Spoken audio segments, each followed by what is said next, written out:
Well, hey, greetings and salutations, everybody. Welcome back to the channel for this installment of Open Mic, the show here on the channel where the mic is open. The floor is yours. What are the things you guys want to talk about? That's what we're here to discuss. I'm, of course, your host, John Campea. Good to have you guys here as we dive into Open Mic. Hey, by the way, we were going to do an Open Mic on Friday, and I'm not going to lie to you, straight up. We finished the main show on Friday and we were going to do an open mic. And about 15 minutes after we finished the main show, I just said, you know what? It's been a long week. I just want to take the rest of the day off and go and hang out with Ann. And that's what I did. Straight, no other reason. Just decided to go and do that. I hope you guys understand. It was a long week last week. It was good to get to the end of it, but we are back here now.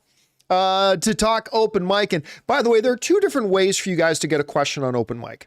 The first way is if you're watching this any of the 23 hours of the day that we're not live, you can use the tip link at streamelements.com/JohnCampea/tip. And there you'll be able to send in a question.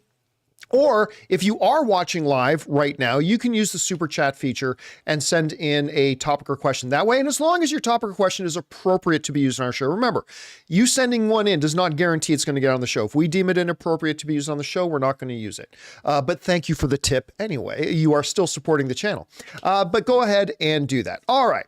Hello to everybody in the live chat, to Michael and Jeef and Benjamin and Elias, Dat Boy, Finn, on and on and on. Bunch of you guys are here already. Good to have you here. So let's dive into it, shall we? As I do with a lot of open mics, I want to start off with this. I want to start off with a little something that caught my attention. So The Marvels is opening up next week, or a little over a week from now. And listen, I really like Captain Marvel. I didn't think it's top shelf MCU. It had its issues, but I like Captain Marvel. I certainly do like Captain Marvel in the MCU. I have not known how to feel about The Marvels. The marketing campaign has not been great. They had one really good trailer, and I am super excited to see Kamala Khan, Ms. Marvel again, but they've not done a great job with the marketing campaign. Anyway, that being said, there's a new TV spot, a new 1-minute TV spot that dropped, right? And in the TV spot, there's something very interesting. Now, they show a flashback in some of the other trailers of Captain Marvel fighting Thanos, right? From Infinity War. Well, they expand on that a little bit. And it might actually be pretty interesting. And it might actually kill two birds with one stone. Because in this TV spot, we hear a line of dialogue from Thanos that we have never heard in any of the other MCU movies up to date. And that line in Thanos that's in this new trailer spot is, and I'm paraphrasing here, but basically, there will always be someone else to carry on my work. Right? I'm not saying it exact word for word, but it's something along those lines. So it was something, there'll always be another to carry on my work. And again, unless they just brought in Josh Brolin just to say that for the trailer, apparently that's going to be in the movie. And I don't recall that being in another movie at any point, right? Now, here's why it could be interesting. One of the questions that I and a lot of you guys have had with the marketing and the trailers has kind of been, you know, what's the point? Why should any of us care about this villain? Okay, we got this villain. Clearly, she's another Kree accuser like Ronan was. But why should we care? We don't know anything about her other than she's mad, right? That's all we really know from the trailers. See that girl, that Kree accuser? She's mad. And we really don't know what for. She says something in one of the trailers along the lines of, like, you took everything from me, whatever. Okay, so here's why this Thanos line, this line could actually make a lot of sense narratively, on one hand, make sense narratively, and secondly, suddenly make this new villain a little bit more interesting. What if, and this is speculation, but I'm seeing some other people online with the same speculation. What if this Kree accuser was, as of yet unseen, Thanos' disciple. Like, Thanos had more than just the order, right? Like, it was more than just those four. I'm sure in his dominance of the galaxy and of his millions of legions, I'm sure he had others. So what if in that line where he says there will be somebody to carry on my work, he's talking about her. And when she says you took everything from me, maybe part of the reason she's got a massive hate on for Captain Marvel as others is that she's one of the people responsible for killing Thanos or taking Thanos down. Or I don't know. I don't know. But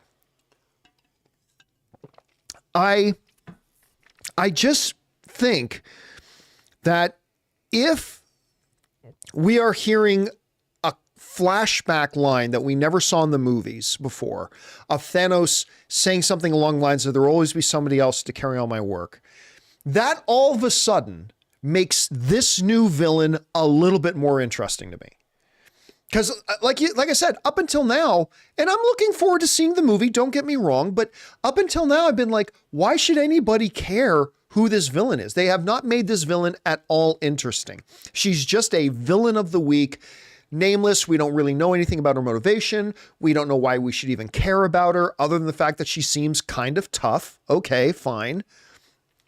But they've literally given us nothing to care about the villain going into the movie. And one of the things that gets a lot of people, including me, excited about a movie is an interesting villain. So if, and this is a giant if, admittedly, if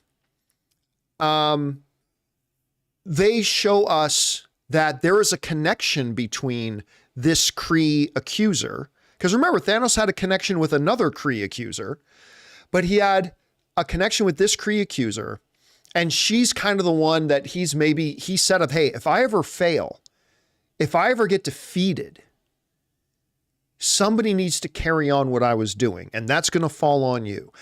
If they're doing that, and we don't know that they are, I'm just saying that suddenly takes this very bland, very paint by numbers, very sterile, no interest villain, and suddenly gives her a little bit of dimension, suddenly gives this villain a little bit of depth.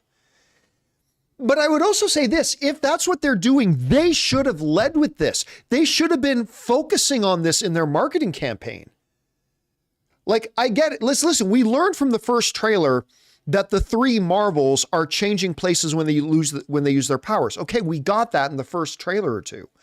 Why must you use every single trailer you've been putting out to highlight that point when maybe you should have been using some of your marketing to highlight the connection of this film's villain with perhaps Thanos? Like, I mean, that just seems to me like it would have been a much smarter thing for them to do. So, I don't know. Aaron is saying in the live chat, we didn't even like Ronan that much. Speak for yourself. I thought Ronan was a great villain for the first Guardians of the Galaxy. I loved Ronan. I thought one of my favorite lines actually in all the MCU is when he's talking, like he's got the Infinity Stone now and he's talking to Thanos over the communicator and he's like, and then Thanos, I'm coming for you. I thought like, that was a great line. I loved it. So I get it. I get some people didn't like Ronan. I don't know why. I thought Ronan was a really cool villain. I really do. So anyway, that aside, if that's what they're doing here, it could be very interesting. And we'll see. We will see. By the way, I'm going to talk about this on the John Campea Show tomorrow. I was going to talk about it today, but we like to do 4 or 5 stories on a John Campea Show now. Today we had 7, so I had no room for it. And we're going to talk about this more tomorrow. But AMC is now starting to have secret screenings, right? You know how Regal has like secret screening Tuesday or whatever it is, where you pay $5 for a movie ticket, but you don't know what movie you're going to see. All you know is that the movie you're going to see is an upcoming movie. So AMC has a secret screening, I think next Monday. And I think there's a solid 50% chance it's going to be the Marvels that they're going to show. It's either the Marvels, it's a PG-13 movie, we know that, and it's around 140 to 150 minutes. That's the length of the Marvels. So it's either going to be the Marvels or it's going to be the new Taika Waititi movie, Next Goal Wins, because both of them are PG-13 and both of them are in between 140 and 150 minutes. So I think that Calvin is asking, how do I get tickets? Go to the AMC official website and go to next Monday's date, and you should see they're not calling it secret screening. It's called something else, but it's something along those lines. So anyway, it's either going to be the Marvels or it's going to be the Taika Waititi movie, which honestly, for me, it's a win-win. I'm dying to see this new Taika Waititi movie. So we'll see how all that goes. Anyway, with that down, guys, we're going to move over and start taking the questions. But before we do, we're going to take a second, pay some bills around here, and we're going to hear from a couple of sponsors of today's episode of Open Mic, our friends at Marine Lair and the most comfortable shoes I've ever worn, Vessi. Guys, we want to take a second to thank a sponsor of today's video, Marine Lair. It's official, guys. I have found the softest t-shirt of all time, so soft, it's ridiculous. All thanks to the San Francisco-based Marine Lair. Marine Lair is the go-to brand for great fitting and stylish closet staples. Their clothes are that perfect mix of laid-back style and also looks and feels premium. It's time to invest in a wardrobe that will actually last. For a limited time, the John Campea Show viewers and listeners get an exclusive 15% off with the code Campea15 at marinelair.com. Now, guys, you know I am not the most fashionable guy in the world, but I appreciate a good looking shirt, but more importantly, I appreciate a comfortable shirt. And the shirts that I've got from Marine Lair fit both of those beautifully. And they've even got sizes like Marge, which is in between medium and large, so everyone can get their perfect fit. The best part, if you buy any 3 tees from Marine Lair, you automatically get 20% off. And Marine Lair goes way beyond just t-shirts too. They've got super laid back overshirts, pants, jackets, and all the cozy layers you want for the cooler seasons. I think we can all admit that the perfect tee can be hard to find. Look no further than Marine Lair. For a limited time, get 15% off with the code Campea15 at marinelair.com. That's Campea15 for 15% off your entire order at marinelair.com. Saving your closet one shirt at a time. Guys, we want to take a second to thank a sponsor of this video, Vessi. Now, you guys know I'm not exactly the most fashion conscious guy in the world, but I love a great pair of shoes that are comfortable and I can wear almost anywhere. And growing up in Canadian winters when my feet got wet a lot, waterproof would be nice too. Enter Vessi. They make the claim that they're not just fashionable and super comfortable, they're also waterproof. Now, you guys remember, when I got my first pair of Vessis, I put them to the ultimate waterproof test. I actually stuck my foot in my pool, my feet stayed dry, and the shoes stayed dry. Incredible. And they're the most comfortable pair of shoes I ever owned. Well, that made me want another pair. So I got another pair of Vessis that look great and just equal that world-class comfort that I got from that first pair of shoes. They are absolutely my favorite shoes that I've ever owned.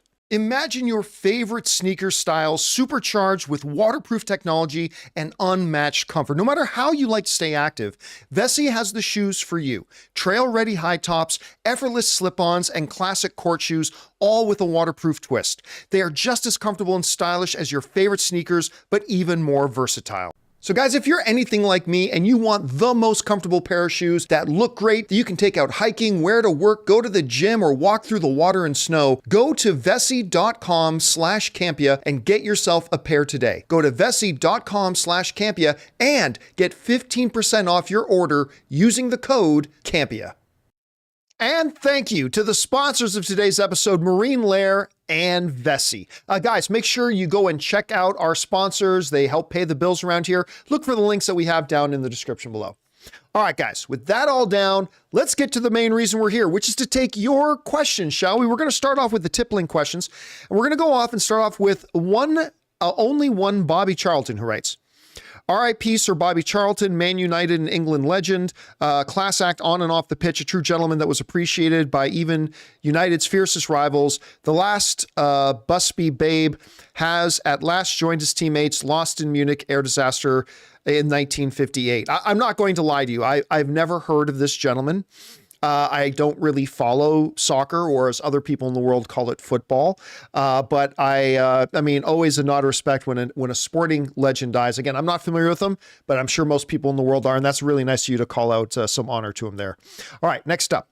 An anonymous viewer writes, I'd argue this reason for A Quiet Place day one release pushed back into June. Paramount wants a summer tentpole, and they knew Mission Impossible wasn't going to be ready in time, so they gave A Quiet Place the release date that Mission Impossible had. You know, that's not bad. That's not bad reasoning. That's not bad logic. I still think it has more to do with the fact that they are behind schedule right now because of all the strikes. I think it's also part to do with it that they haven't been able to start to mount any kind of promotion, although it was still early, but you may not be far off. Now, of course, Quiet Place, they are great movies, but they make money, but they're not box office smash movies, right? Like they're not blockbusters. But still, there could be something to that, Anonymous. I'll give you that. All right. Well brought up. Well brought up. By the way, guys, want to mention again, when you use the tip link, make sure you fill in the field that says name, because if you're going to support our channel and you're going to give us something fun to talk about, I want to make sure you get a shout out. And if you ever forget to fill in your name, the system just puts in the name Anonymous. And I want to make sure you guys get a shout out when you do that. So just a heads up for that. Okay. Next up, another Anonymous writes, two-hander is a real term. Yes, I was informed of this. Somebody wrote in a question the other day about two-hander. I'm like, two-hander? But I was corrected by some people I know saying, no, actually, that's a real thing. Two-hander is a real term, just FYI. It's any story with two lead characters. So buddy movies and traditional rom-coms would be two-handers. Thus, the two stars playing those lead roles would be the ones on the poster with their two names above the title. Yep. And I'll be honest with you, as long as I've been following this business, I have never heard anybody say the term two-hander before, at least not when talking about the movies. Maybe talking about Mr. Big, but not talking about movies. I've just never heard it. But now I have, and I've learned, and learning is half the battle. All right. Why is my buddy is calling me, who is in the film industry, but I will have to hang up on him right now. Actually, you know what? Give me 1 second. Let me text him right now. And you know what? I'm just going to phone him back. And I'm going to call him right now. Just going to put him on speaker. Hey, I'm live on air right now. So whatever it is you're calling me about better be good. Why are you wasting mine and everybody else's time? I'm calling you about can't be on the air. Oh, is that it? Though in that case, I will call you back as soon as I'm done. How's that? Yeah, I'm sure you will. Okay. All right. I'll talk to you soon. Bye. Industry insider, but I can't tell you who that is. Okay. Let's keep going here. Where are we at? Oh yeah. Two-hander. Thank you for that, Anonymous. All right. Next up, Marcus writes, isn't that intriguing? You know, I said, we're currently on the air. What's up? And he says, about something that you cannot have on the air. So I am now dying to know what he was going to tell me. Okay. Anyway, Marcus writes, almost game day, dead or alive. I'm playing RoboCop Rogue City this November. Peter Weller returning to voice RoboCop, and original score. Story takes place after RoboCop 2, and they say it's canonical. Have you heard anything about it? I have heard nothing about it. To be honest, I have heard not a single thing about it. I don't know anything about it. It's too bad Ray's not here because Ray follows us a little bit more closely than I, but the premise of RoboCop would make a pretty interesting game, would it not? I mean, I would think that it would. Okay, I'll keep my eyes open for that, Marcus. All right, next up, Rob writes, glad to see someone being as big of a Weird Al fan as I am. I am a huge Weird Al fan. Funny little anecdote. My alcoholic halfling druid in my current Dungeons and Dragons game has two magically refilling flasks named Nathaniel and Superfly. That's from Albuquerque. As a tribute to Albuquerque, my favorite Al song. You know, somebody asked me a question the other day about, you know, does Weird Al have like non-parody songs, like original songs? And the answer is yes. Weird Al actually has a lot of original songs. Actually, a couple of my favorite songs of his are completely originals. Midnight Star is one of my favorite. You're Not Perfect, But You're Good Enough for Now is the greatest love song of all time, by the way. Greatest love song of all time. You're not perfect, but you're good enough for now. Perfect love song. Husbands, take that and sing that to your wives tonight. See how it all goes. But Albuquerque is one of the iconic ones. That's one of the absolute iconic ones. All right. Next up, let's see here. Broadway Geeky writes, hey, John, game time. You have 3 pills. One makes you the CEO of Disney. Okay. The second makes you the CEO of Warner Brothers. And the third makes you Jonathan Majors head lawyer. I don't know why I'd want that job right now. Pick carefully and pick one. Have fun. Oh, I'm going to be the CEO of Disney because whatever else happens, I'm going to make the most money doing that. So CEO of Disney, that's the one I'll take strictly for the compensation. All right. Next up, Ook Armos writes, Wakanda Forever has a special place for us. My wife recently lost her mom, and she cried through the whole thing as it explored grief. Have you had a movie touch a situation for you as you experienced it in real life? Yes. I'll tell you one for me, and I'll tell you one for my wife, Anne. That was very special to me, too. For me, and I think I've told this story before, but oddly enough, you don't think about this when you think about emotional connections, but Kevin Smith's movie Clerks 2, not the original Clerks, Clerks 2. It came out during a period of my life when I was facing a very difficult decision that was the exact situation that the characters in Clerk 2 were. Like I had this opportunity, this great career opportunity at the time, but it was going to require me moving away. And in today's society, we think, well, you follow your career success. But it would mean moving away from my core family, my friends, like my circle. And where do we put our value? How do we go through stuff like that? And I remember I was really struggling with that. And then I went to go see Clerks 2. And that movie spoke to me on a very, very deep level. I know that's weird to say about Clerks 2, where they talk about ass to mouth and donkey show, but it spoke to me on a very real emotional level. The other one I remember very well. Anne, my wife, and Ray, her brother, had just recently, at the time, lost their dad. My father-in-law passed away a couple of years ago.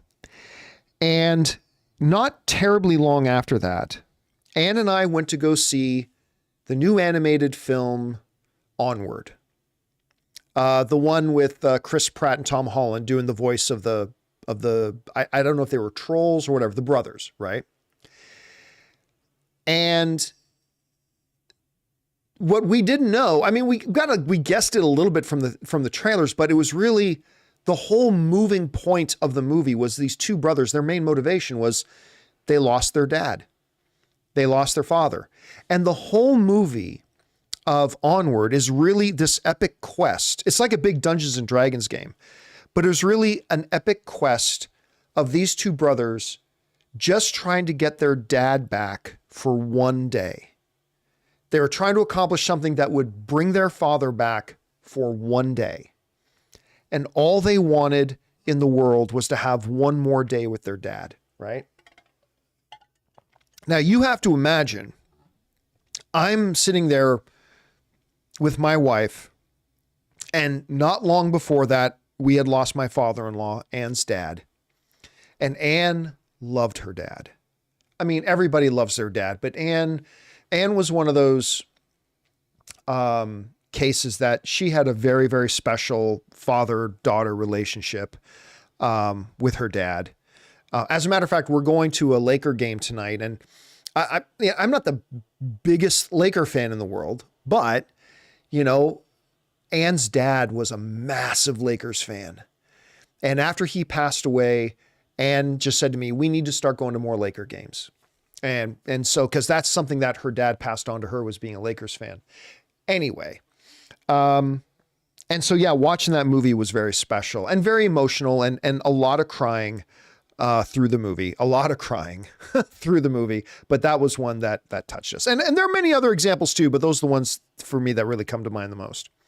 All right. Let's see. Next up, we've got Duck Duck, who writes, Buenas tardes. I like the overall pacing of The Last Jedi. Duck Duck has been going through all the Star Wars movies. I like the overall package of The Last Jedi. It takes big risks, but it'll all depend on how the next movie deals with them. The next movie does not deal with them well. Anyway, a lot of questionable character choices, and the casino stuff, not could have, but should have been cut entirely. I completely agree. Rian Johnson is a great director, but I don't think he was a good choice here. His style is perfect for whodunit murder mystery, but not for Star Wars. Constantly subverting expectations, soured a lot of choices made with Luke, Snoke, Rey, Finn. I actually think he was a good choice to direct it. I really do. As Kevin Feige would say, a good storyteller is a good storyteller. And all you got to do is look at Rian Johnson's resume to know he's a great storyteller. However, it's a daunting task to do a Star Wars film. And like I said, in general, I like The Last Jedi. Actually, there's aspects of The Last Jedi that I love. Unfortunately, there's also aspects of The Last Jedi that I hated.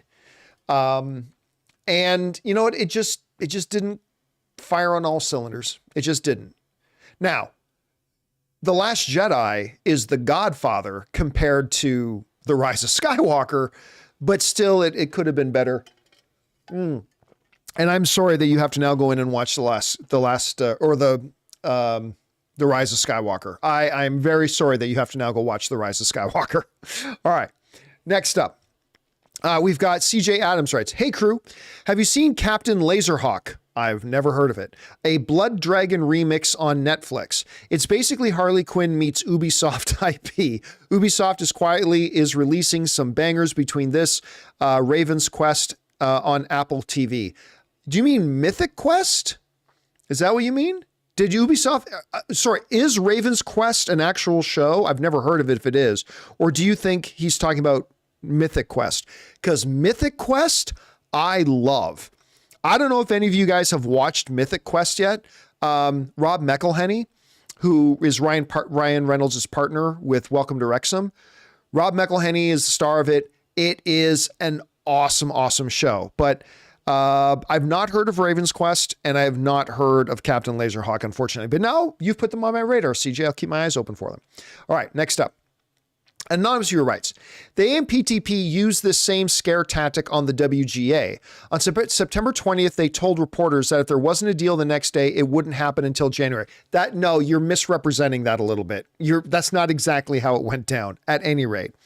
The next day passed without a deal and negotiations continued. They got their deal 5 days later. A couple of things, though, to keep in mind. You're a little bit representing how that went down. But the other thing to keep in mind, though, is before the WGA deal got finalized, days before they put the final signature on it, they basically got to a point where they came to a deal in principle.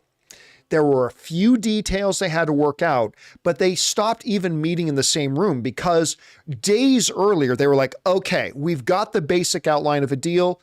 The CEOs can now leave. The chief negotiators can leave, and now we can just leave the lawyers in the room and they'll work out the details. It took a few days, but the lawyers got all the details figured out and settled. Well, guess what? This tactic that they just did with SAG, 100% worked. Because what happened? The AMPTP came in and said, listen, if we don't have a deal within the next week, we've lost our TV season. We've lost it. It's gone. We can't get it back. It will be done. And it's going to ruin a lot of the rollout for our movies. So if we don't get a deal within the next week, there's no point for us to even negotiating with you until January. And guess what? That worked. Because all of a sudden, SAG came back in the room. SAG, the AMPTP, they sat in a room and they got serious. And it sounds like they have a deal now. It sounds like they're at the same place the WGA was, where they've got the basic framework of a deal ready to go. They're just trying to hammer out the details, I think, on the AI stuff, which is very important that they get the AI straightened out. SAG has to get them to back down on the AI stuff. And it sounds like in the next day or so, we're going to have a deal. So yeah, that tactic worked. It worked because they were right. If they didn't get a deal done this week, the AMPTP had no reason to keep negotiating. They would have lost the TV season. So what's the point? So they just told them straight up. They didn't. And by the way, it wasn't a scare tactic. It was just telling them the truth. hey guys, just so you know, if we don't get a deal this week, we've lost everything that we're trying to save. So if we don't get a deal this week, there's no point in us even talking until January. That's not a threat. That's not a scare tactic. That's just the facts. We are going to lose our TV season if we don't get a deal done this week. So we either get a deal done this week or we stop talking till January because we got nothing left to save.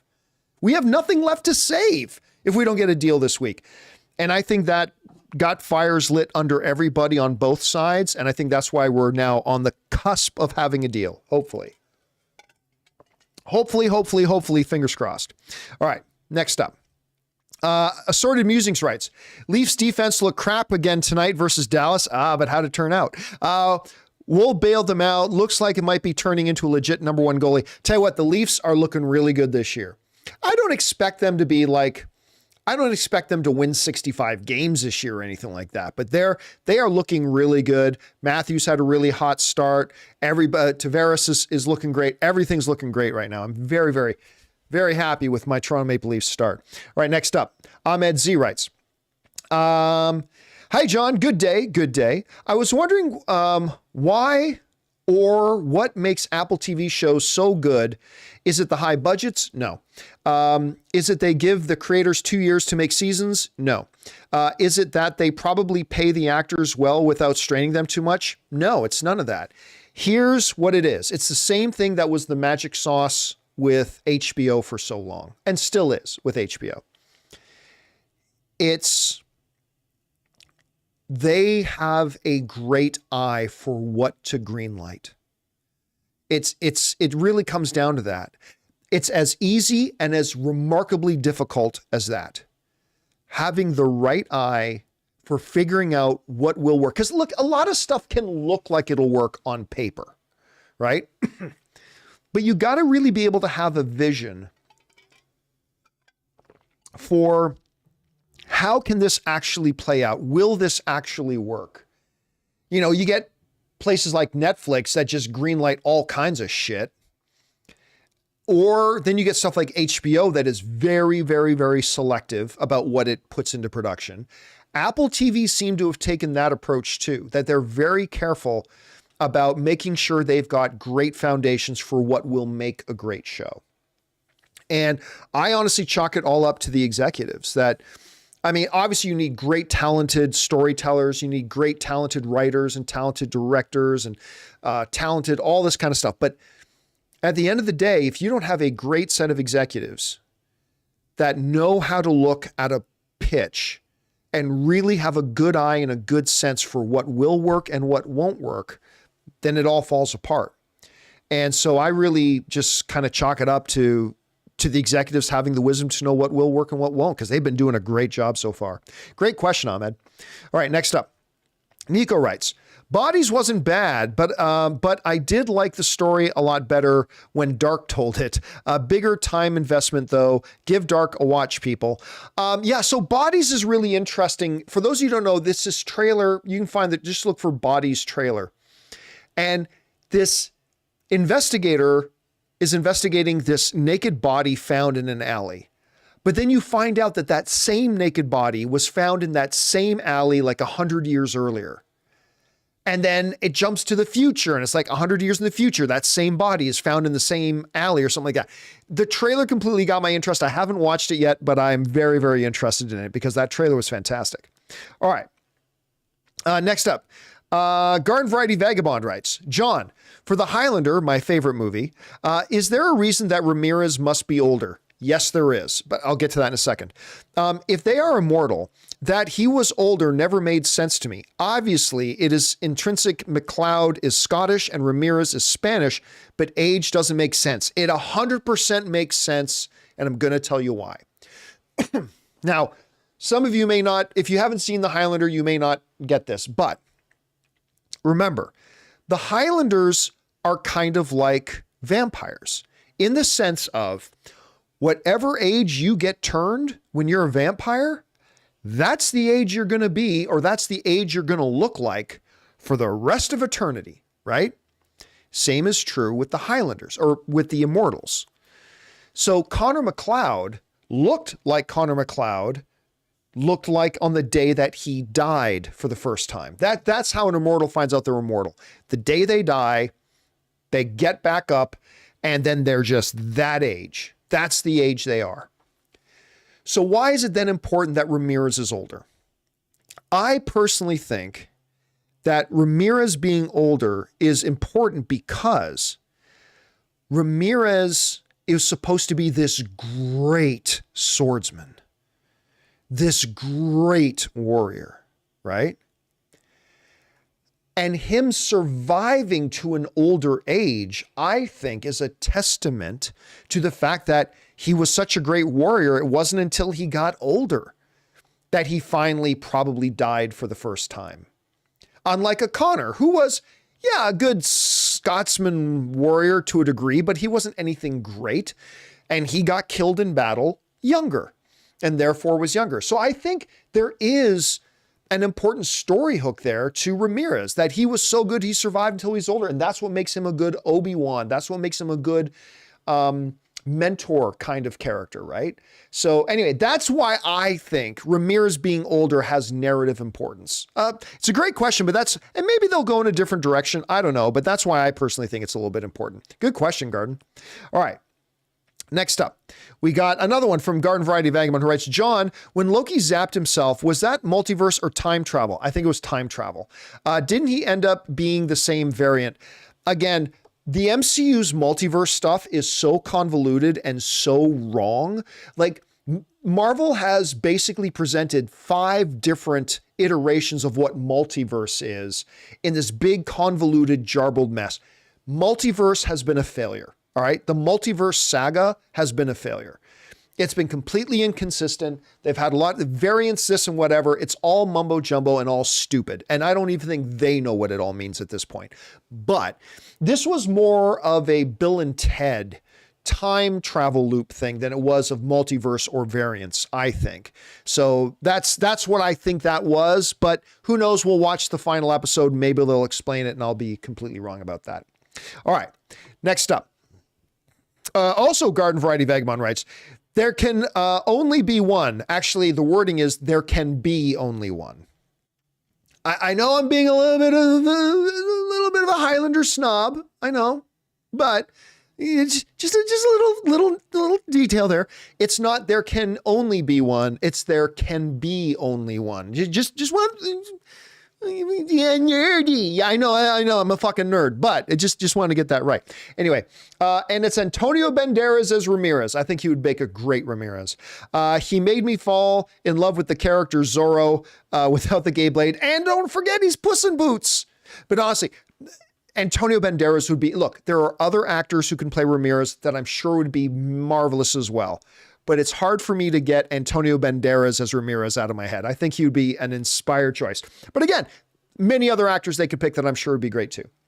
Beeper Yell writes, I'll tell you who is the obvious choice to play Ramirez on the Highlander reboot. Clancy Brown. I don't know about that. He looks completely different to when he played the Kurgan. He does. And he looks a more distinguished gentleman. The Kurgan, Kevin Durant. Ooh, Kevin Durant would be good. By the way, nobody talks about it, but Kevin Durant was great in that vampire show. Guys, help me out in the live chat. It was just on a couple of years ago, a show where vampires are starting to take over the world. I think Guillermo del Toro, was the producer of it. What was the name of that show? Somebody help me out here. Anyway, I'll finish reading the question. Kurgan, discourage out the Kurgan, Kevin Durant, good 6'6" Canadian kid. The Strain, thank you. Sean, Jake, and John AM were the first ones to fire it in. Yeah, Kevin Durant was in that show, and he was great in it. And you know what? He would be another very good choice. I think Dave Bautista would be a great choice for it. Somebody else mentioned Jason Momoa. Kevin Durant is a great choice for it, too. I like that. All right. Next up, we've got Raymond Vera, who writes, Apple and Paramount cracked down on 2 European movie chains. I heard about this for showing Killers of the Flower Moon with intermissions. The agreement was to show it as intended by the filmmaker. I'm all for creative freedom, but that's fascist. I know people, guys, don't use extreme words like that where they really don't apply. Like, save fascist for something a little bit more extreme. Anyway, boo, kidney failure for everyone. Yeah, so Raymond, you're right. There was, I guess, a number of theater chains had been having an intermission with Killers of Flower Moon, which is a fucking 3.5 hour long movie. Intermission makes perfect sense. It's good for everybody for there to be an intermission. No, I am an artist. My film is meant to be seen. So what the fuck? Are you going to ban people from getting up and going to the bathroom? Are you going to ban people from getting up to go get a refill of their soda or a refill of their popcorn or something like that? Like, people are going to get up and walk out if they need to and then come back in. It happens. What are you going to ban them for doing that? No, you cannot go to the bathroom. I am an artist and my art must be themed. Guess what? If you have an intermission, that way nobody's missing anything. It's a fucking long movie. Have some fucking common sense. I thought it was completely asinine. And by the way, I'm not blaming Martin Scorsese. He might have had nothing to do with it. But I think it's completely asinine that the studio would try to crack down on a movie theater doing what is good for their patrons, which is let there be a short intermission. Let you check your phone, let you run to the bathroom, let you get your refill on the soda snacks and all that kind of stuff, and then not miss a single second of the movie. It's a long fucking movie. Have some fucking common sense. I'm not saying other theaters need to have an intermission too, but if there are some movie theaters that say, you know what, it's best for our customers. By the way, isn't that what the fucking movie-going experience is supposed to be? Aren't you supposed to be providing the best experience for your customers possible? Let them have a fucking intermission. Anyway, that's just kind of my thing. I thought that was really stupid, Raymond. I'll be honest with you, I really did. All right. Next up, Anonymous Viewer writes, hey, John, random question, but I am rereading the New 52 stories. With as much grief as New 52 gets, I think it's one of the most underrated art styles to date. I really love each character design and colors. Curious to hear your thoughts. Thanks. I personally, look, I thought there were issues with the New 52. Art style for me was not one of them. I thought the art looked great, but New 52 was also very much a mixed bag. For example, it was New 52 that really got me, and I've never liked Aquaman. I'm not going to lie to you. Even in his Kurt Cobain beard, hard-ass hook for a hand days, I was never really all that into Aquaman. New 52 got me into Aquaman, right? That was a great story with him there. But at the same time,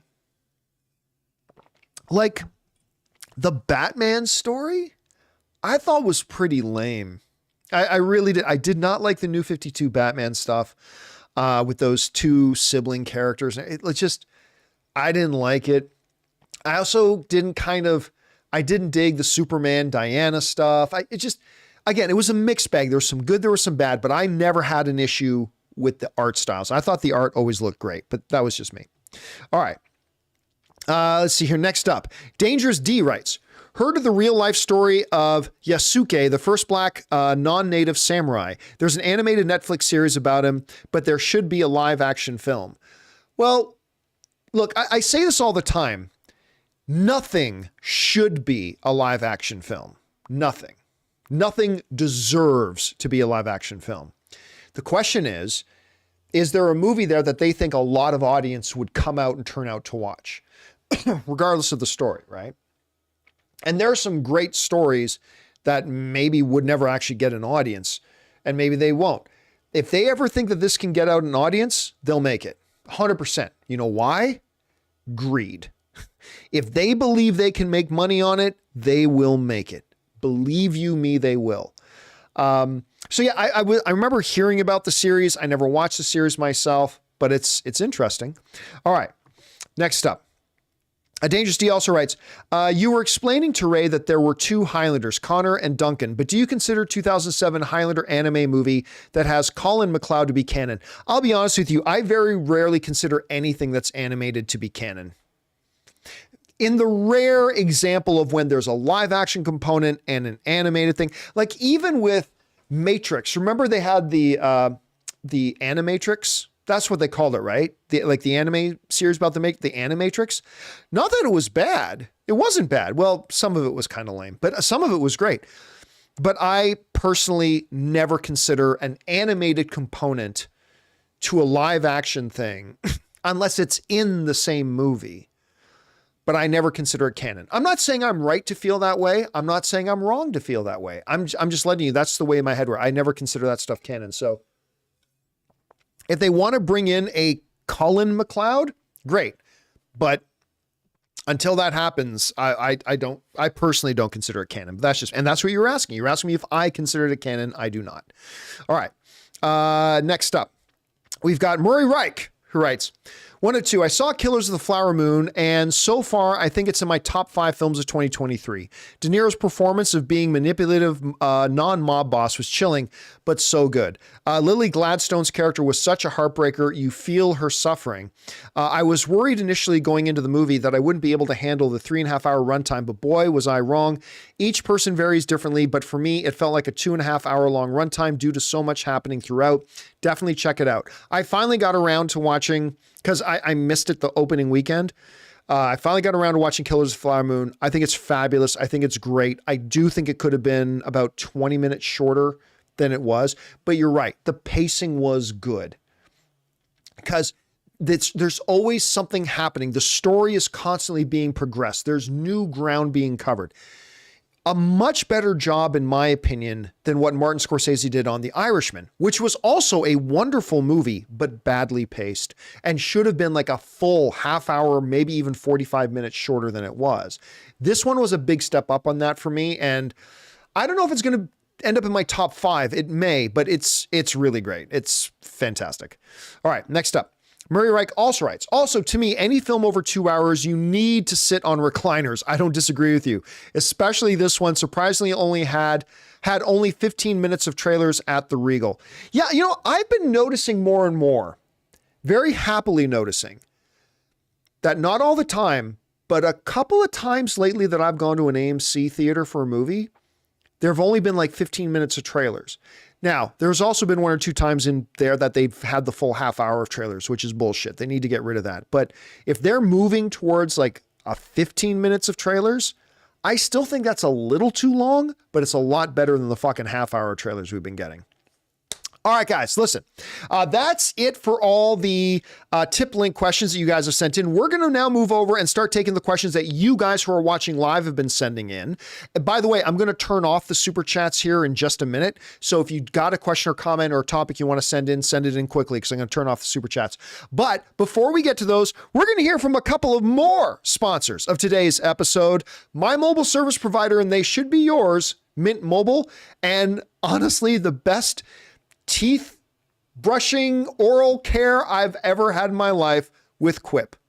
Guys, we want to take a second to thank a sponsor of today's video, Mint Mobile. Signing your life away to a big wireless provider is kind of like being trapped on a roller coaster from hell. Sure, it looks like fun at first. They probably even threw in a free phone, but now you can't get off. Month after month of insane bills and unexpected thrills, like overages and surprise fees. If that sounds like your current big wireless plan, it's time to get off the ride with Mint Mobile. For a limited time, wireless plans from Mint Mobile are just $15 a month. That's unlimited talk, text, and data for just $15 a month. You guys know before I came to Mint Mobile, I was paying triple what I am paying now on the standard big wireless plan, and I will never go back. All plans come with unlimited talk, text, and high-speed data delivered on the nation's largest 5G network. Use your own phone with any Mint Mobile plan and bring your phone number along with all your existing contacts. To get your new unlimited wireless plan for just $15 a month and get the plan shipped right to your door for free, go to mintmobile.com/Campea. That's mintmobile.com/Campea. Cut your wireless bill to just $15 a month at mintmobile.com/Campea. Guys, we want to take a second to thank a sponsor of this video, Quip. Guys, you know that good health starts with good habits, and Quip makes it easy by delivering all the oral care essentials that you need to care for your mouth. For example, their incredible electric toothbrush. Guys, I've been using electric toothbrushes for years, and this is easily the best one I've ever owned. Timed sonic vibrations with 30-second pulses to guide a dentist-recommended 2-minute clean. A lightweight and sleek design for adults and kids with no wires or bulky charger to weigh you down. Reusable handles in a range of sleek metal hues, as well as bright plastic colors, sure to make a pop on your bathroom counter. Skip the battery batteries and snap into healthy habits with the new rechargeable electric toothbrush. All the features of the original Quip, plus one magnetic charge powers up to 3 months of brushing. In addition to brush heads, Quip also delivers fresh floss, toothpaste, mouthwash, and gum refills every 3 months from just $7. So if you go to getquip.com/Campea right now, you'll get 20% off any electric toothbrush, mint and gum dispenser, or water flosser. That's your 20% off any electric toothbrush, mint and gum dispenser, water flosser at getquip.com/Campea. That's GETQUIP.com/Campea. Quip, the good habits company. And thank you to Mint Mobile and Quip for sponsoring today's episodes.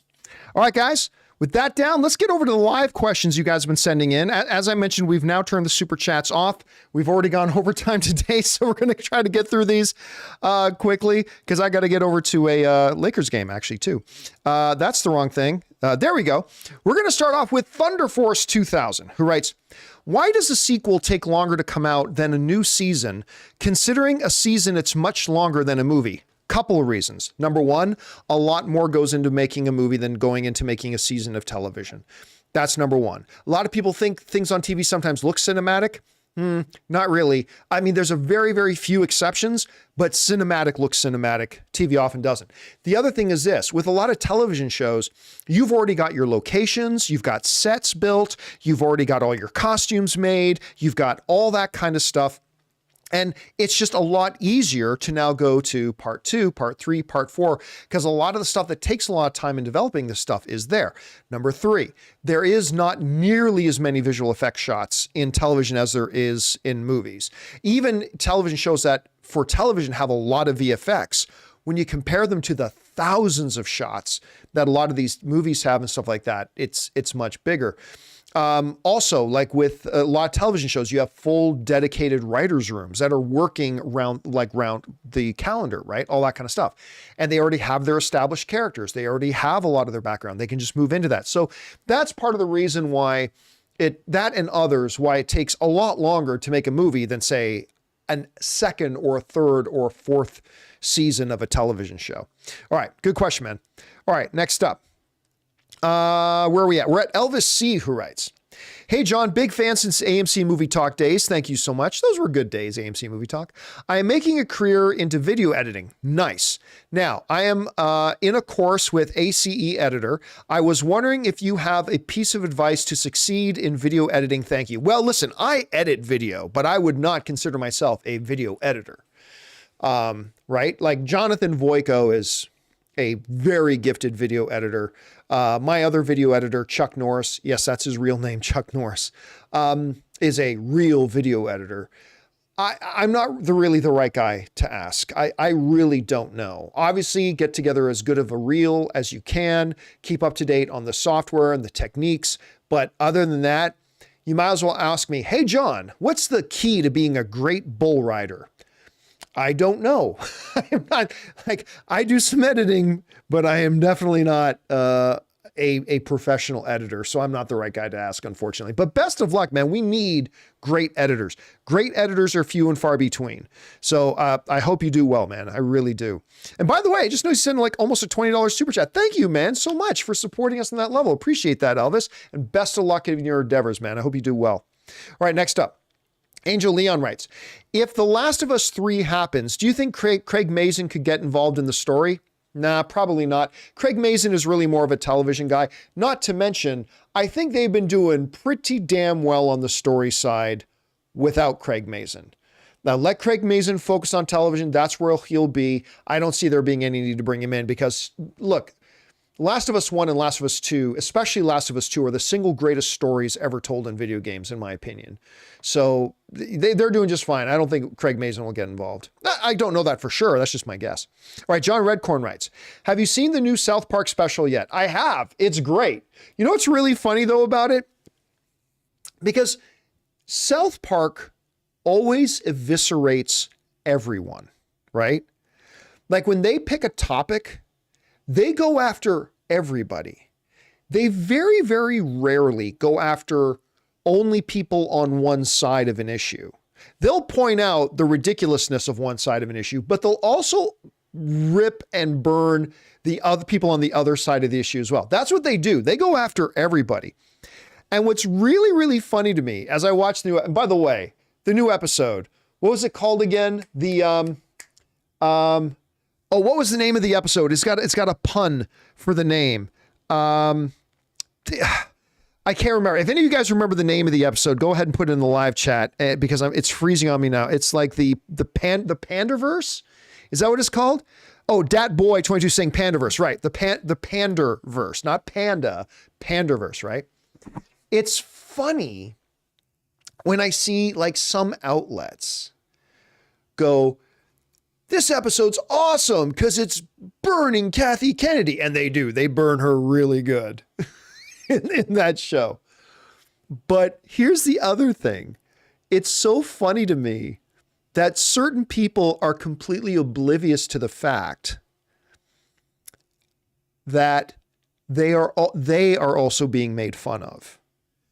Because in the Panderverse episode, while they very brilliantly go after Kathleen Kennedy and certain things on that side of the issue, right? The people who cry most about that stuff, they don't realize, it's like you do realize you're Cartman in this, right? Like you do realize they're totally making fun of you for being a crybaby about it. Oh no, they're coming to get me, like people who toss in their bed, fearing it and being so afraid that it's going to come after them and all that kind of stuff, right? But again, it's what South Park does. They eviscerate everybody. It's just funny when I see people who don't realize that they themselves are being made fun of too, and they don't even realize it. But it is a great episode. It's really funny. I was laughing right from the first scene when the four girls are standing at the bus stop. I just thought it was great. If you have not seen it yet, go and check it out. Because really, that's the way great satire should be done, is when it goes after everyone, right? It lets nobody off the hook. And I love it. I love them for when they do that. Even, and sometimes especially when I realize they're going after my tendencies. I get a big kick out of it. I think it's wonderful. All right. Let's see. Next up, we've got Patrick Stewart, who sends in a $20 super chat. Thank you, Patrick, for supporting us on that level, man. Patrick Stewart writes, got to see The Nightmare Before Christmas for the first time. That's special. This weekend, saw it at my local Regal 30th anniversary release. I enjoyed it, and it tapped into my love for Halloween and Christmas. You know what's funny? I was never a huge fan of The Nightmare Before Christmas. Don't get me wrong. I saw it. I liked it. I never would have guessed in a million years that it would become not just a cult classic. Guys, correct me if you think I'm wrong here. It has not just become a cult classic. I think it's kind of become a classic. It's become a classic. And I enjoy the film. I don't see it that way, but it really has been embraced as that. When you walk around my neighborhood, oh my God, so many. By the way, when did houses start decorating more than they decorate at Christmas? But you walk around my neighborhood, like every lawn is like this huge Halloween theme, and like half of them are Nightmare Before Christmas stuff. It's really interesting to see. All right, next up. And thank you for supporting us on that level, Patrick. Really appreciate that, man. I'm glad you got to see it for the first time in a movie theater where it was meant to be seen. All right. Next up, Kyle Schneider writes, I saw The Holdovers. Nice. Paul Giamatti, man. I saw The Holdovers, and it's one of the best films of the year. I hope you check it out when it comes out November 10th. Yeah, obviously I've not seen it yet. I have been interested in this film ever since CinemaCon. They showed us a big preview for it all the way back in April at CinemaCon. It's like, okay, Paul Giamatti with his director from Sideways. By the way, if any of you have not seen Sideways, Thomas Hayden Church, Paul Giamatti, why am I freezing on her name from Grey's Anatomy? And she's in Killing Eve. Guys in the live chat, help me out. Who am I thinking of? Anyway, brilliant movie. Make sure you go see Sideways. But hey, you putting those two guys together again for this, and the trailer looks really good. All for it. Sandra O, thank you. Possum Pratt and Fanjecture. Also put that in. Sandra O, thank you very much. Brilliant movie. Go watch Sideways. Okay, next up. We've got John Redcorn writes, how much does the Marvels need to make to break even profitable, and can it get there? I saw somewhere that the budget is 215 million. Is that true? I've heard it's close. It's close. I've heard 200. So I've heard it's not 215, but it's really not far off 200. They have not gone balls deep on their marketing like they do with a lot of their other movies. Like some Marvel movies, they'll spend like 130, 150, sometimes upwards of $200 million on the marketing. My understanding is that they've spent about 75 million on the marketing on this movie, which is still significant, right? So let's round up, okay? So let's say it's 200 production, and let's say 100 million market, even though I've heard it's 25 or 75. Let's just round it up to combined, that's 300 million, right? Understanding that the studios are only going to get back about 66%. That means, roughly speaking, 450 million is the ballpark that they need to make. 400, somewhere between 450 and 500 million is how much they need to make to break even. I've seen some people writing around, the Marvels needs to make $780 million to break even. No, it does not. That's not how math works. But I'll be honest with you. Even at 450, but to be safe, let's go on the upper end. Let's say 500, right? It's not going to be easy for the Marvels to make 500 million. I don't think.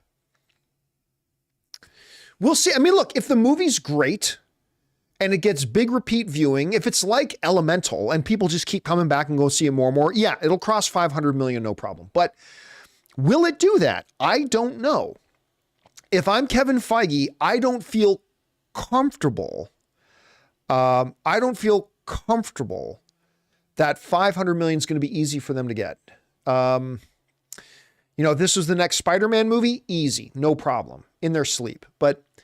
And so look, if the Marvels can get over 500 million, they got to count it as a win and move on. But I'm just saying, I'm not trying to be, negative. I'm not trying to be pessimistic. I just don't know that it's going to get to 500 million. But again, I say that having not seen the movie yet. We'll see how we feel once we do get a chance to check it out. All right. Next up, we've got Gerald Upon, who writes, should critics not be quick to judge video game adaptations? Critics aren't quick to judge video game adaptations. What are you talking about? Critics see a movie like any other movie, and then they write whether they think it's good or not. That's what they do with every movie. And I'm sorry, like, to everybody who loves, okay, that's great. If you love Five Nights at Freddy's, that's great. Film is subjective. It hits us all in different ways. That's wonderful. But I'm sorry, Five Nights at Freddy's is not that good of a movie. Here's really a good litmus test, okay? Is it just that it's Five Nights at Freddy's? Because look, if you take out the Five Nights at Freddy's, do you still have a good story and a good movie? Not really. Like, you have good building blocks to make something. But if you take the IP out of it, and let's face it, a lot of people just want to go see this because it's the IP. I know I did. I was excited about a Five Nights at Freddy's movie. But it's not that good. And by the way, you know what? I was just about to say that, Jim. Jim in the live chat just put in there. Don't give us this excuse. Well, critics just don't like video game movies. Guess what? Critics fucking loved The Last of Us. Loved it. You know what else critics really loved? Sonic. They really enjoyed Sonic a lot. So don't make this excuse that, critics just don't like. No. When you put out something that's really good, they'll say it's really good. But when you put out something that, I'm sorry, that is a really sloppily made. And listen, I say this as somebody who I had a number of things in Five Nights at Freddy's that I thought were quite good and really quite worked, right? I really like Josh Hutcherson. I like the fact that they set up this background story, although they did not execute it well, but I did like the whole idea of his background story. There were a few elements in there that I thought were quite good. I don't think it's a bad movie. I just don't think it's very good. But it's always funny to me when critics don't like a movie that they like, then the critics are wrong. Well, no. But here's the thing. Critics don't go into Five Nights at Freddy's as fans of Five Nights at Freddy's. They go into a movie and just evaluate it for what it is, right? Just like all of us. We all go into a movie with our own set of parameters. Critics just go in and they just doesn't like that. V Lang says they are wrong sometimes. No, they're not. Critics are never wrong. You know why? Because critics are just giving you their opinion and their observations of a movie. Just like you have your opinion and evaluations of a movie. You're never wrong with whether you like a movie or dislike a movie. Whether you like it or dislike it is a total individual and subjective thing, right? It's just the critic's job to come out and let you know what their thoughts on it were. So they're not wrong to do that. And by the way, to say that the critics are wrong, that's you saying that you are the defining standard of what makes a good movie. And that's bullshit. That's just wrong, right? If you say somebody else is wrong, what you're saying is, I'm the one who decides if a movie's good or not. And obviously that's bullshit. You're not. But you're not wrong either with how you feel about a movie. That's all. Like when we see a piece of art, all we can do is say how it made us feel, right? That's all we can do. And you're never wrong for just expressing how a movie made you feel. There's no right or wrong answer to it. There's just consensus. Sometimes the consensus is that a movie was bad. Sometimes consensus is a movie was good. But that never means that you're wrong if you're in the minority or that you're right if you're in the majority. I'm just saying, film fans have to understand that basic principle. Film is art and art is subjective. And, it is what it is. And again, I say this as a genre fan. I personally, my experience was that Five Nights at Freddy's was not a well-made movie. It just wasn't. I'm sorry. But if you felt like it was, awesome. I'm just telling you, I did not. So no, critics are not quick to judge a video game adaptation. I mean, a majority of the critics liked Super Mario Brothers. The critics all loved Last of Us. The critics seem to really love the Sonic movies. So the excuse of Five Nights at Freddy's getting a low critic rating, the excuse that, well, critics just quick to judge a video game movie. Nope. The facts suggest otherwise. They're not. They judge video game movies the same way they judge every movie. They go in, they watch it, and they express how they evaluate it and what it did for them. Just like anybody else. And Five Nights at Freddy's isn't that good. But if you felt it was, that's awesome. All right. Next up, we've got L. Ratov, who writes, hey, John, I understand why you don't do after shows, though it would be cool for the finale of Gen V to have it be the topic on open mic. I mean, here's the thing. I will speak when shows don't come out at midnight. We'll speak the next day in a totally open spoilery way about it. If we want to do it. And I'm not saying we're never going to do after shows again. For instance, when House of the Dragon comes back, definitely doing an after show. When Last of Us comes back, we're definitely doing an after show. There's probably one or two other shows that we'll probably do it for as well. We're just not doing it as often. But here's my thing, the difference between a movie and television. My opinion, and you don't have to share my opinion. This is just, how I feel about it. When there's a movie that comes out, it's up to people to be responsible and not spoil it for others. But when it comes to television, my opinion has always been, it is your responsibility to stay off social media if you don't want to know what happened on television. It's not other people. See, with a movie, I think it's other people's responsibility to act responsibly and not spoil stuff. But when it comes to TV, that's not their responsibility. That's your responsibility. Once something is on the air and is broadcast out for everybody to see, it's not other people's responsibility to keep quiet about it. That is your responsibility. Like I remember I missed a certain episode of Sons of Anarchy. That was my favorite show at the time. And I couldn't watch the episode where Opie died. And I remember I was on Twitter or something like that. And it was like 2 days later and I'm on Twitter and I came across a tweet. It's like, so heartbroken that Opie died or whatever, like, right? But that's my fault. If I haven't seen a TV show yet and I'm not making time to watch it, then the responsibility is on me to avoid social media until such time that I've watched the show. And That's, you know, I compare it to sports.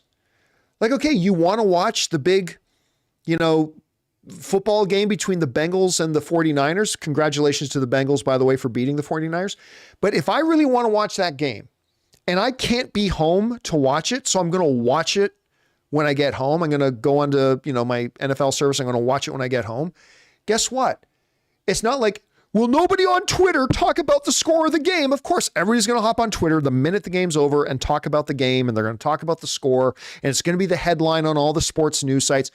If I don't want to know the score of the game and what happened to the game, then that's my responsibility to don't go to ESPN, don't go to CBS Sports, don't go to Fox Sports, don't get on Twitter, don't get on social media. It's my responsibility to avoid all that till I can get home and watch the game myself. It's not other people's responsibility to hide it from me. It's my responsibility. Because that's the way I look at it. And again, I'm not saying I'm right or wrong. That's just the way I choose to look at it.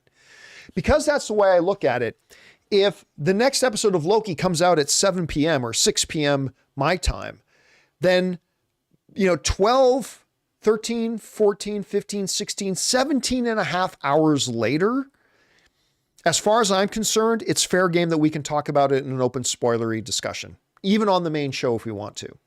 So that's just kind of the way I look at it. I know not everybody agrees with me, but that's the way I kind of look at it. Okay.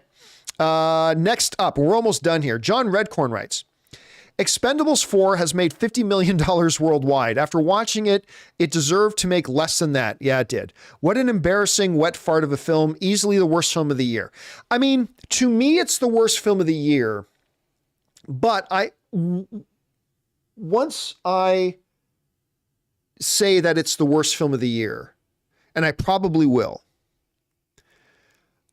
I'm going to have the asterisk on that I did not see the whole thing. Right? And that's to be fair. To be fair, I did not see the whole thing. I lasted about 25 minutes and I couldn't take it anymore.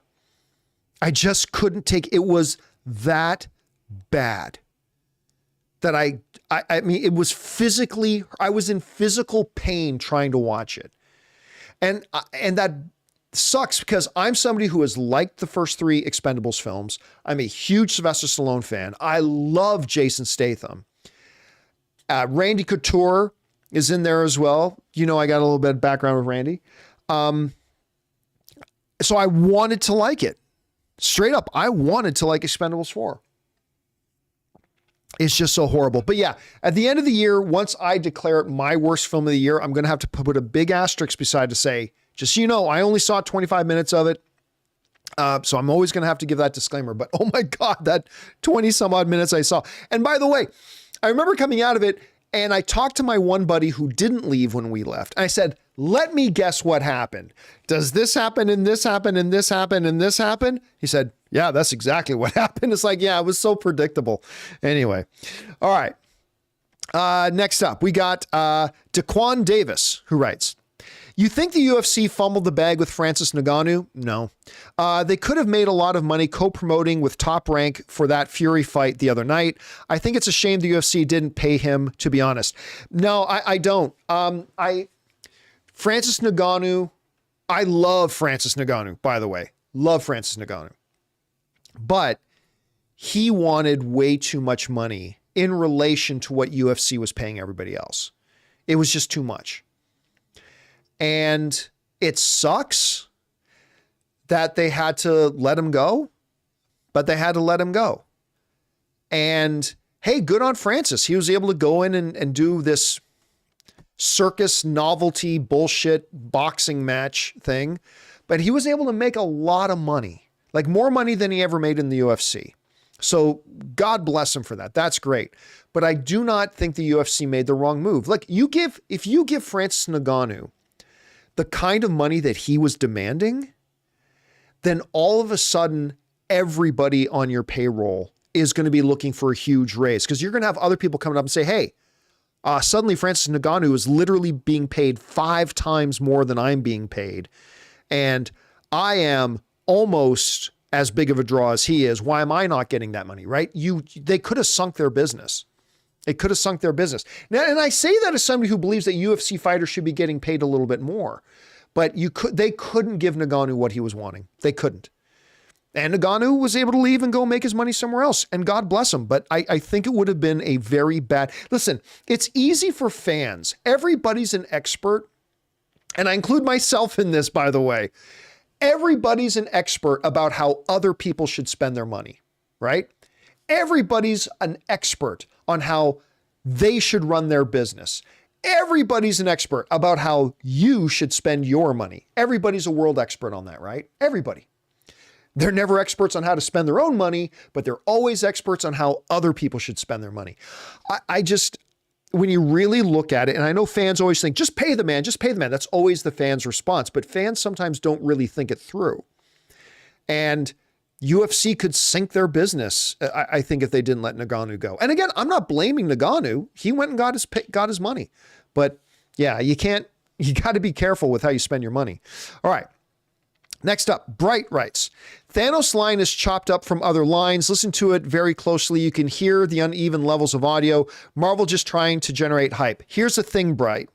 If that were true, and I do not believe it is, if they were trying to put together things chopped up from other things, they have the world's best audio people. They have the world's best post-production people. They have the world's best talent at putting that stuff together. If Disney wanted to put together a line like that, that's just chopped up from other things, believe me when I tell you, you would never know the difference. I would never know the difference because they literally have at their disposal the world's greatest talent at putting that together. The fact that you think it sounds fake tells me that's probably not. Or worst case scenario, you call up Josh Brolin and you say, hey, well, you know what? I take that back because there's an actor strike going on. I would say, you pay Josh Brolin, hey, we'll give you $50,000 to come in for 5 minutes and read one line. Yeah, if it was something that was chopped up and put together, you would never be able to tell the difference because they just have the world's best people at doing that. So anyway, but hey, we'll see. We'll see. All right. Haas TV writes, MJ's Thriller has been remastered in 4K. Looks new. Ooh, greatest music video of all time, by the way. Michael Jackson's Thriller, I'm not the greatest song of all time. I'm not saying that, but is the greatest music video of all time. I would be curious to see what they did with that. All right. Final question of the day comes to us from David Cushmore, who writes, is Marvel going back to be using the X-Men titles again? I don't know what you mean by that. Is Marvel going back to be using the X-Men titles again?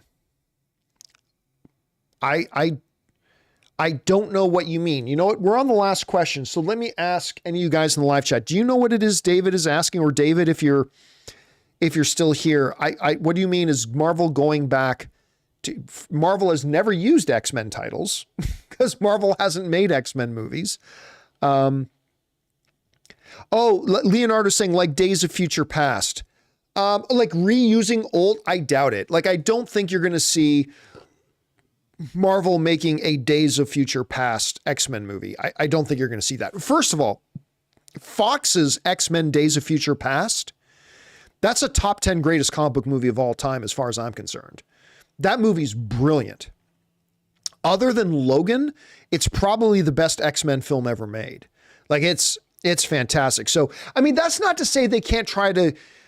Look, Marvel, here's something Marvel has never done. Marvel has never taken a comic book story and actually done that story. They've taken the names of stories and they've taken influence from those stories, but it's always, like